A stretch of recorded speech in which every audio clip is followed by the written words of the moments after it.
In this lesson, we're going to talk about symmetry.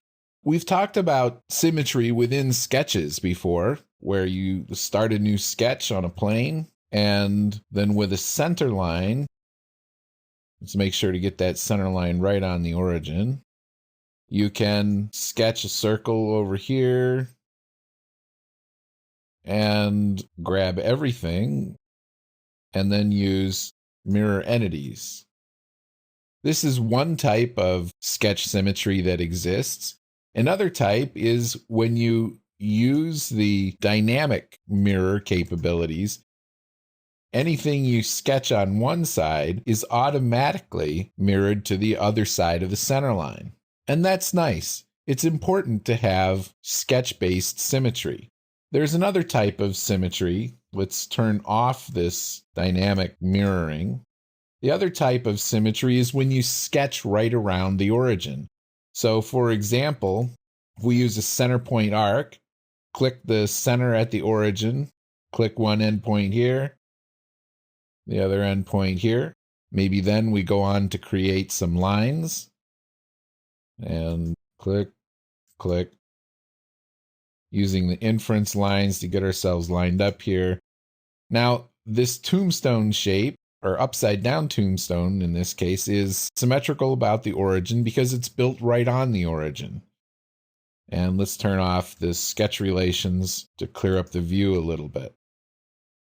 Now, everything that I've sketched using these three different methods, everything is symmetrical and remains symmetrical no matter how it's dragged.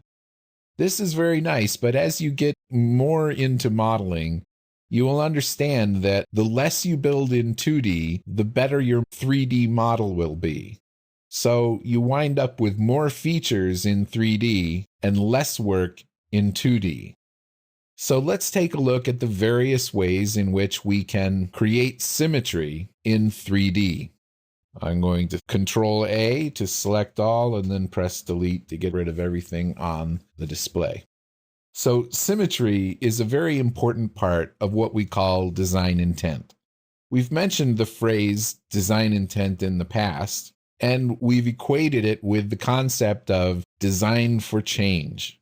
When a part is symmetrical, it's very likely that it's going to remain symmetrical, especially as you make changes. And so building in symmetry can be important. So let's create a rectangle from the origin, all on one side. Put some dimensions on it.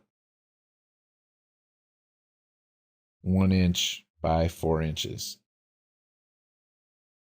Press F for zoom to fit, and then extrude this by 0.25. In this case, I've started the solid model completely to one side of the origin. If I look at the front plane, all of the material is to the right side of the front plane. If I'm going to use symmetry in this part, it implies that the front plane will be the mirror plane, or the top plane could be the mirror plane as well.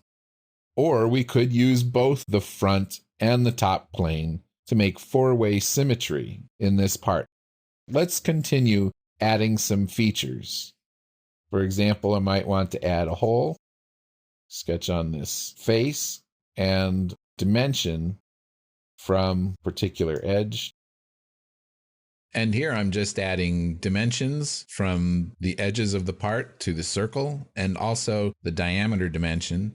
Remember that you can use the fully defined sketch tool to do some of this automatically, although less predictably. All right, now the simple symmetry that I can create on here, I'm going to create with the mirror feature. Notice that the mirror feature is different from the mirror sketch tool. So I'm going to click on the mirror feature, and the first thing it wants is a face or a plane on which to mirror. So I could click this face of the solid, and the first thing it's picking up, because SOLIDWORKS already had it selected in the background, was this cut extrude. Now it really doesn't make any sense for me to mirror just the cut extrude, because if I try that, SOLIDWORKS gives us an error. It says some feature instances are disjoint and will not be created. Use the bodies option to mirror pattern distinct bodies. Well, that's not a very good description of the problem, but what it should be saying is that this cut feature is cutting in empty space. So let's go back and edit the mirror feature. And instead of just mirroring the cut, let's try to mirror the boss extrude. Notice boss extrude is the only feature in the list of features to mirror. So we can get incomplete symmetry on a part if we want to. Let's try that again, and let's edit this and select in here as well a face of the cut. Now, instead of selecting faces of features here, it might be less ambiguous if you actually select the feature in the feature manager. Using the flyout feature manager is one good way to do this, but also detaching the property manager and just selecting directly in the feature manager proper is another way to do this. Don't forget about how to use the detachable property manager. It's useful and very helpful. So with both features included in here, we can create that kind of mirror as well. Now we can add a second mirror feature that mirrors about the top plane. And let's use actual top plane instead of a face on this part. Features to mirror, I'm just going to click up here. And if you select a face, notice that you don't have any control over whether you've selected the boss extrude or the mirror. So this is why it's better to just select items from the feature tree when you can. And let's see what happens when we mirror the mirror. SOLIDWORKS comes back with an error that says it could not find face or plane. That's because when you mirror the mirror, SOLIDWORKS is trying to mirror the intelligence of the feature, which is looking for the face of the original boss extrude. There are two ways to solve this. One way is to use geometry pattern, and then you sometimes get an error that tells you that geometry pattern cannot be used. The other way, the more proper, is to go back to the original mirror and rather than using the face, use the front plane. This way, when we create a new mirror and we select the mirror feature to mirror, SOLIDWORKS just mirrors the entire thing.